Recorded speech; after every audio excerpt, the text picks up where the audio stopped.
Núcleo de Estudos Estratégicos sobre Democracia, Desenvolvimento e Sustentabilidade da Universidade Federal do ABC, recebem os professores e pesquisadores Guilherme Magacho e Rafael Leão.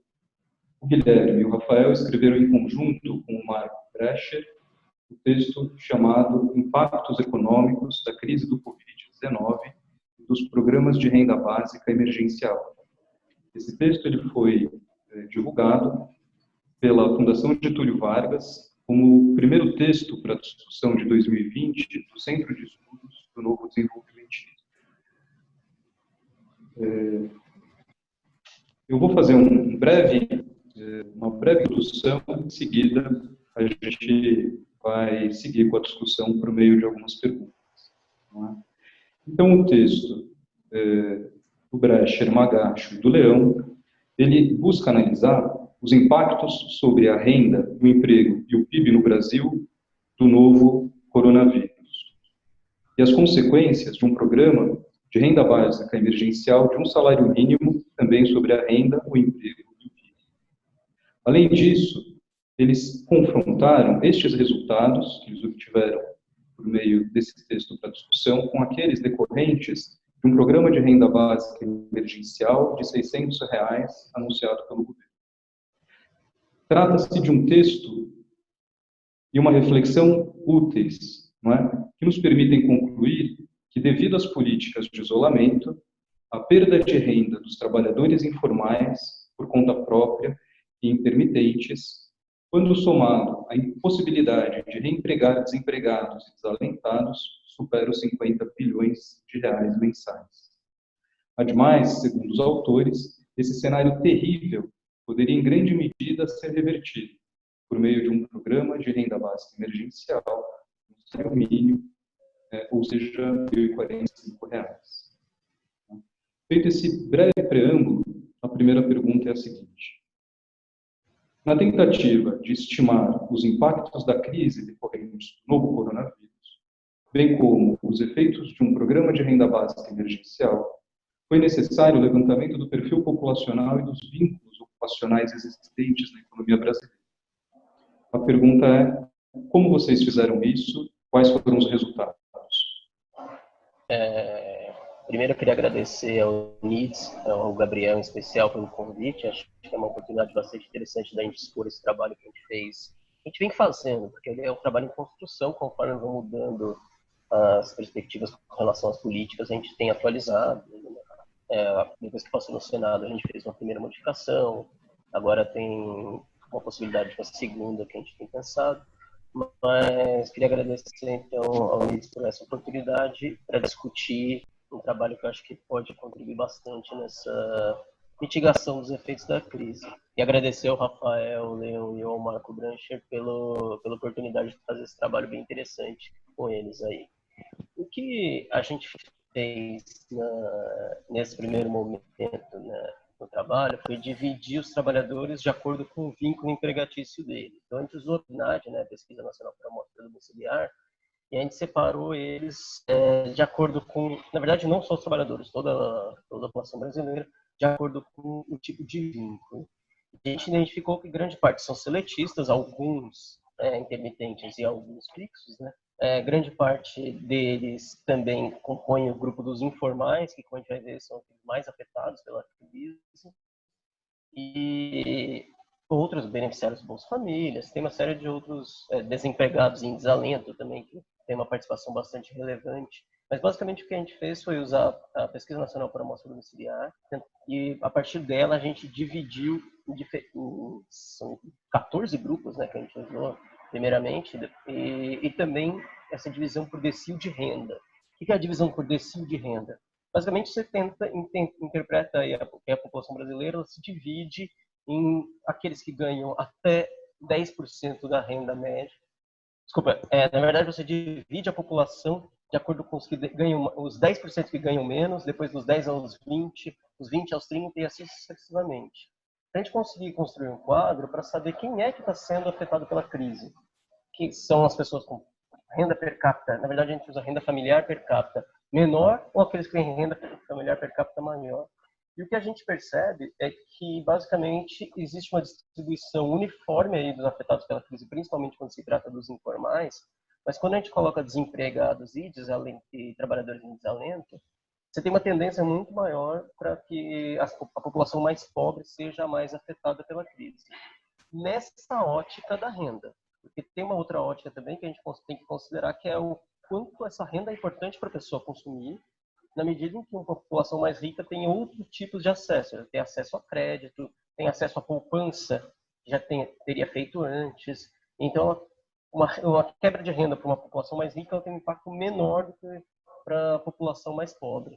E aí, fazendo essa divisão nesses grupos, a gente consegue começar a trabalhar com os dados da pesquisa, com os dados para avaliar o impacto da paralisação, que, ao nosso ver, é necessária, né? Bom enfatizar isso, mas tem impactos econômicos, e como que a gente pode começar a pensar em mitigá-los, né? Mitigar esses impactos econômicos, tanto pela ótica social, porque uma pessoa que deixa de consumir, você pode ter sérios problemas, deixa de consumir o básico, você pode ter problemas razoavelmente grandes aí, quanto pela ótica econômica, porque na medida que as pessoas não consomem, elas também não fazem com que a economia produza, né? E isso resume um pouco a ideia. Você queria complementar alguma coisa? Acho que para complementar, a gente, claro, usou os microdados da PNAD, né, para fazer esse levantamento, né? A gente utilizou um software estatístico, que foi o R, então esse software e os códigos também podem ser requisitados para nós, né, para replicar esse estudo e fazer algum outro de estudo comparativo, mas foi um estudo bastante importante para a gente conseguir identificar o que a gente chamou de população mais desassistida, né, que sofreria de forma mais intensa, né, com a perda de renda dado a paralisação da economia, né? Porque a gente parte aqui de um pressuposto, primeiro, que não houveram medidas prévias, né, como medir a temperatura das pessoas que estão chegando no Brasil, ampliação de leitos, enfim, uma série de outras medidas que poderiam ser tomadas previamente a essa onda que se saberia que chegaria no país, e a gente parte, então, já de uma disseminação local, comunitária acontecendo, e a necessidade do isolamento sendo colocado pelos governos locais, né, regionais, municipais, e a partir disso, isso isola a atividade, isso faz com que a atividade caia, e isso faz com que muitas famílias percam a renda, que sobrevivem de serviços ou trabalhos. Então, a ideia era tentar identificar, através do agrupamento de ocupação e também de quantificar quanto que essa renda que essas pessoas perderiam poderia impactar na atividade, né? Então, acho que, e para nós, obviamente, não existia uma dicotomia entre economia e a vida das pessoas, né? Isso não passou pela gente sequer olhar isso de um ponto de vista para quantificar se era justificável em termos econômicos, por exemplo, não fazer a paralisação. Pelo contrário, a gente já dava isso como dado, e sim o que a gente deveria fazer para mitigar, né, qual seria um desenho qual seria o impacto da política de renda básica emergencial e como ela poderia ajudar nesse sentido, tá? E é bom destacar que nesse estudo a gente não fez um desenho ou mesmo se preocupou tanto com a execuibilidade do programa, que é algo que se mostra agora bastante desafiador, né, para o governo, que é justamente implementar, né, a política de renda básica emergencial. Então, esses são alguns destaques que eu faço para essa primeira etapa. No texto, vocês utilizaram o ferramental insumo-produto para analisar os impactos da perda de renda dessa parcela da população sobre a renda total e o emprego. Fale um pouco sobre isso. Bom, o instrumento insumo-produto ele tem uma grande vantagem com relação ao instrumento econométrico, porque ele não está olhando estatisticamente para os impactos, ele olha para que a gente tem, lógico, hipóteses por trás, mas ele tenta identificar como que a paralisação da produção de algum setor impacta em toda uma cadeia da produção daquele bem. Então, vamos dizer, a produção de um automóvel, na medida em que você reduz a produção do automóvel, você não afeta só a indústria automobilística, você afeta toda a indústria a montante nessa cadeia. Você afeta a indústria produtora de para-choques, de vidros, e a indústria que fornece serviços também para a indústria de para-choques e para a indústria de vidros. Então, a indústria de minerais não metálicos, né, a areia que faz vidro, é também afetada. E aí, usar o insumo produto nesse sentido é bastante interessante, porque quando você paralisa o consumo como tem ocorrido, você pega os dados de varejo, hoje você tem alguns setores com vestuário, por exemplo, com 70%, 80% de redução no consumo, né? E isso afeta toda a cadeia de produção de vestuário, não só o produtor final, não só o comerciante, mas toda uma cadeia para trás, toda uma cadeia montante. E é isso e a matriz de um produto ela permite que a gente faça esse tipo de análise. E além disso, a gente também faz uma análise que é na medida que você também destrói toda uma cadeia, faz um desmonte de uma cadeia ali para trás, afeta toda a cadeia produtiva têxtil, por exemplo, os trabalhadores têxteis da indústria têxtil são afetados. Se eles são afetados, eles também reduzem o seu consumo. Se os trabalhadores da indústria automobilística estão de férias, estão recebendo, tudo bem. Mas se você tem um trabalhador informal, que é o principal foco da política de renda mínima, de renda básica emergencial, ele para de receber a renda dele, ele para de consumir, ele para de gerar renda não só para o setor que ele estava produzindo, mas para todas as outras cadeias relacionadas ao consumo dele. E a matriz de insumo produto permite que a gente faça essa análise, né? Quando você tem um efeito positivo, alguns fatores podem ser considerados que não se efetivam tanto. Gera um crescimento no setor, você pode gerar inflação e isso não se reverter em consumo. Mas quando você está falando de um efeito negativo, isso é muito imediato. Você diminui o consumo, você imediatamente reduz toda uma cadeia de produção e também reduz toda a estrutura de demanda desses setores. Então você traz aí o multiplicador keynesiano para baixo, né? A propensão a consumir dos trabalhadores se reduz e fazendo com que a propensão se reduza, o multiplicador keynesiano, que numa economia pode ser de 2, 1,5, cai para 1,2, 1,3, valores extremamente baixos. E é isso que a gente consegue capturar pela matriz de um produto expandida para essa, que a gente chama de matriz de Leontief-Miyazawa, porque o Miyazawa ele expandiu, ele fez essa versão keynesiana da matriz insumo-produto. Acho que só para completar, né, justamente a gente, pela matriz insumo-produto, a gente consegue simular, né, o que seria um choque, né, partindo de algumas hipóteses, e a hipótese que a gente parte definido aquela população, né, que nós escolhemos como a população que será mais afetada, está mais vulnerável devido à perda, né, da sua renda. Faço um parênteses aqui, a gente não contemplou nesse estudo, mas a gente sabe que seria importante você ter um programa para manutenção dos empregos já existentes, né, para não engordar ou aumentar a faixa dos desempregados, e também de socorro, né, a estados e municípios. Então, feito esse parênteses, eu volto a dizer. Esse choque, a partir do momento que a gente consegue simular ela, a gente consegue ver o efeito de qual seria o impacto sobre a produção, né, sobre o PIB e sobre o emprego. Né, e os resultados que a gente chega, né, por meio disso é que a gente teria um impacto, né, de uma perda de renda total, dada essas condições e as hipóteses que a gente coloca no estudo, de quase 51 bilhões, né, por mês de reais. Né? Isso significa um impacto em termos de produção de 156 bilhões a menos e também de um impacto no PIB de 78 bilhões e no emprego de praticamente menos 17 milhões de postos de trabalho. Tá? Então, isso é um impacto bastante substancial que, quando a gente coloca na conta, significaria uma contração, né, do PIB no ano de 2020, né, só estimando aí durante 3 meses, se esse isolamento, distanciamento social se mantivesse, uma queda de 3,2%, né, do PIB brasileiro. Eu gostaria que vocês falassem sobre a proposta que aparece no texto de vocês, de uma política de renda mínima para todos os informais e os trabalhadores por conta própria, e sobre o seu resultado, no que diz respeito à mitigação da redução do PIB e dos empregos.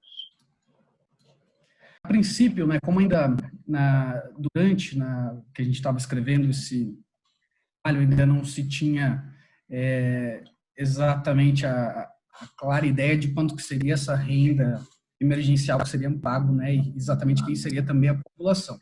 Então, por isso a gente partiu de princípio ao determinarmos a população nesse método que a gente já comentou aqui, o que aconteceria com a economia se a gente fizesse, né, uma renda emergencial no valor de um salário mínimo, né? Qual seria o impacto em termos de despesa fiscal, né, que o governo teria, e como que isso resultaria também, através da matriz insumo-produto, em termos do impacto de produção, PIB e emprego, né? E o que a gente pôde observar é que se você desse essa ajuda, né, para essa estratificação da população que a gente determinou como mais desassistida e afetada, a gente teria impactos que basicamente seriam capazes de mitigar o efeito do impacto anterior, né, da perda de renda, né?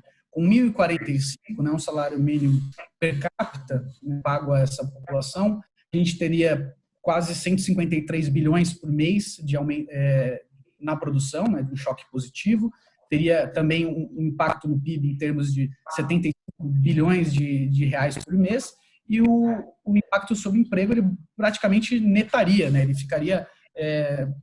ele tiraria o efeito negativo, que era um dos 17 milhões, teria algo como 16,7 milhões de postos de trabalho salvos, né? Então, também a partir da matriz de insumo-produto, a gente pode simular o que seria o choque, né, se a gente tivesse essa renda básica emergencial colocada para essa estratificação da população que a gente encontrou.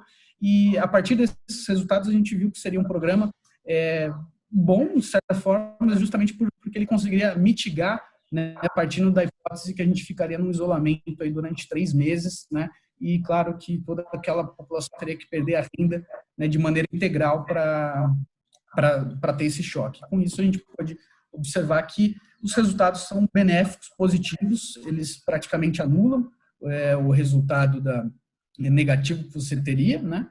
Então, acho que a gente viu com bons olhos, né, Gui? Pelo menos o resultado foi satisfatório em termos do que a gente esperava nesse sentido. Complementando, né, acho que essa nossa proposta, ela partiu exatamente de uma discussão que estava tendo no Congresso sobre, por um lado, existiam aqueles que defendiam R$200, por outro, aqueles que defendiam um salário mínimo.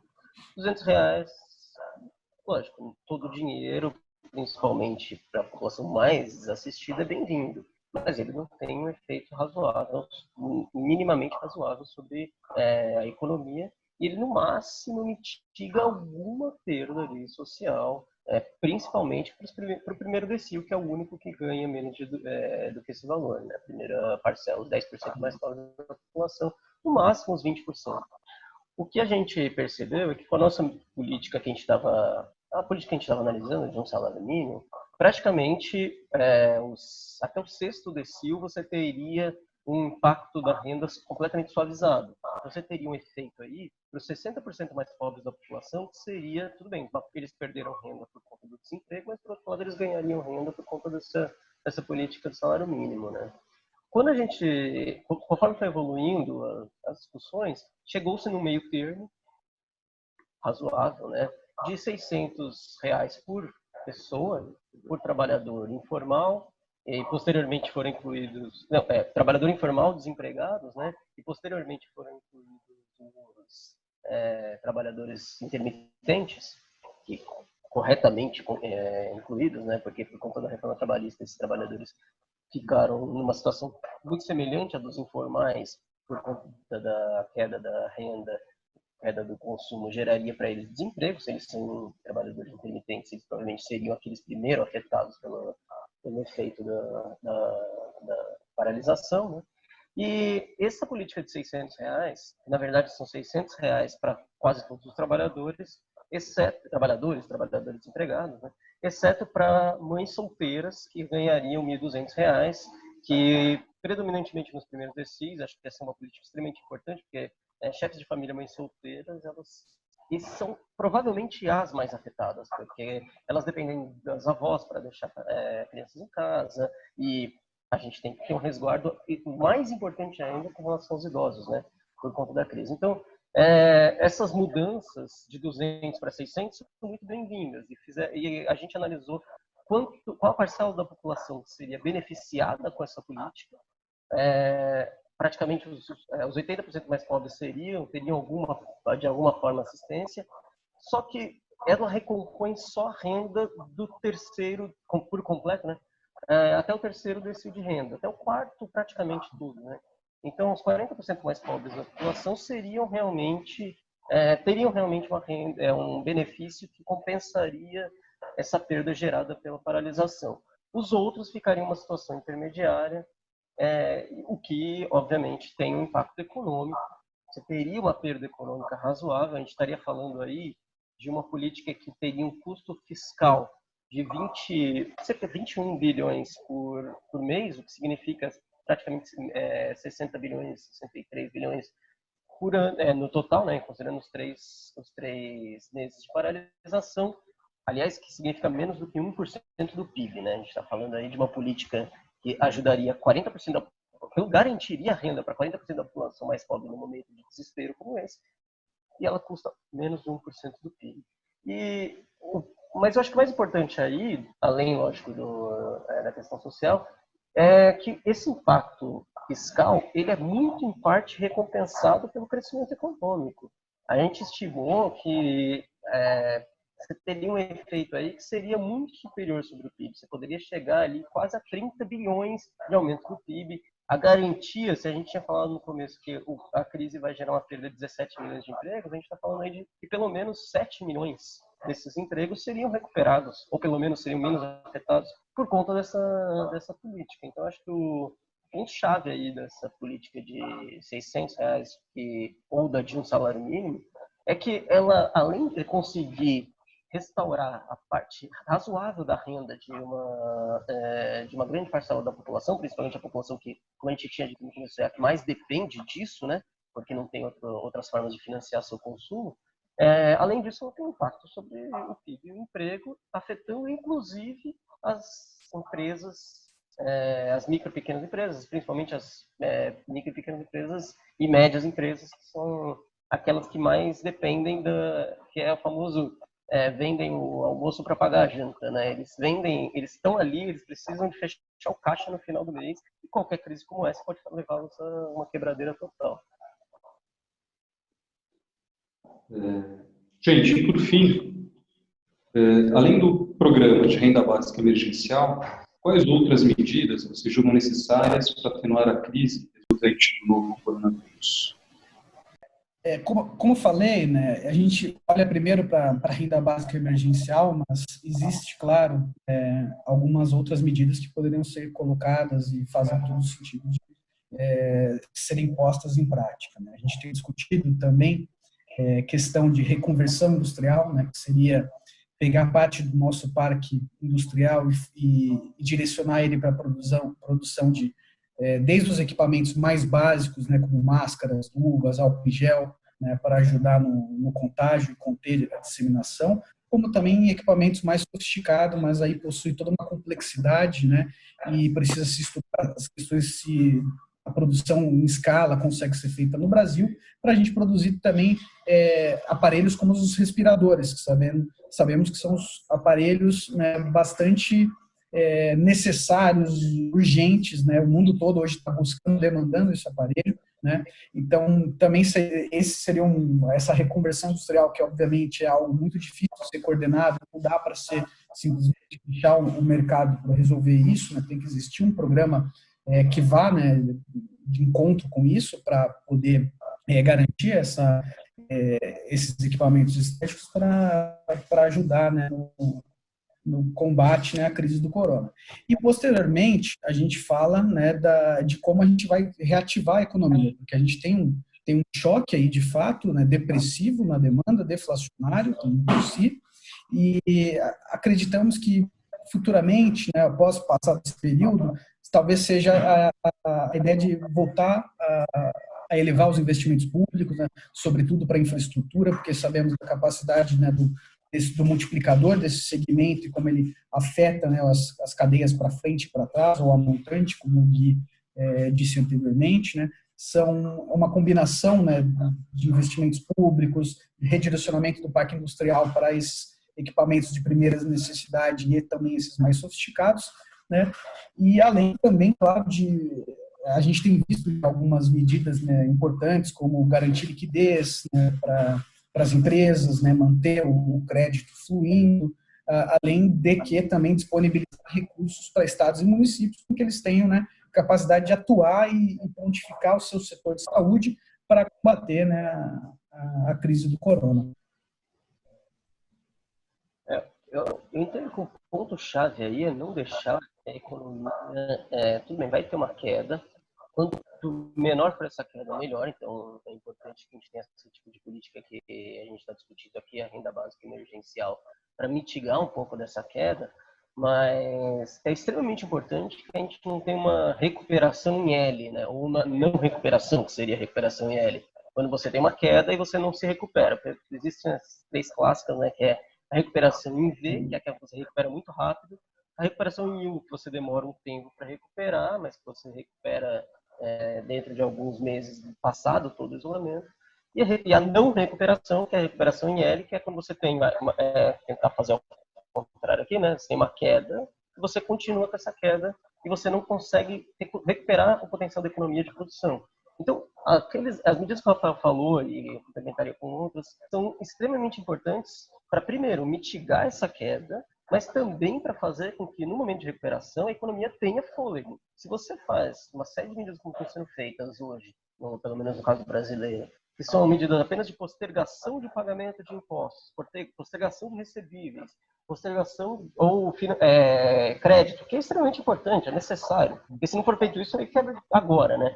Mas o que você está fazendo, na verdade, é empurrando para frente um problema que você vai ter, e as empresas daqui a 4 meses, 5 meses, não vão ter, principalmente quando eu falo das micro, pequenas e médias empresas, não vão ter condições de pagar esses impostos. Elas vão quebrar do mesmo jeito. Elas vão sair daqui completamente, sair dessa situação de crise completamente endividadas. E se as empresas estão extremamente endividadas, se antes a receita delas era o mínimo necessário para elas fecharem as contas no final do mês, agora não vai ser. E aí elas vão quebrar. Então, evitar que isso aconteça, assim, não tem a menor necessidade de você fechar o ano com as contas. Então, o que está acontecendo ali? Quando você posterga um imposto, como foi feito, recolhimento do Simples, daqui a 6 meses, qual que é a ótica ali? E no final do ano, o governo vai receber tudo, porque ele vai fechar o ano exatamente do mesmo jeito. Só que as empresas não vão conseguir pagar, as empresas vão quebrar. Então você não consegue nem resolver o problema do governo, que é fechar as contas, e nem resolver o problema das empresas, que é fechar as contas também.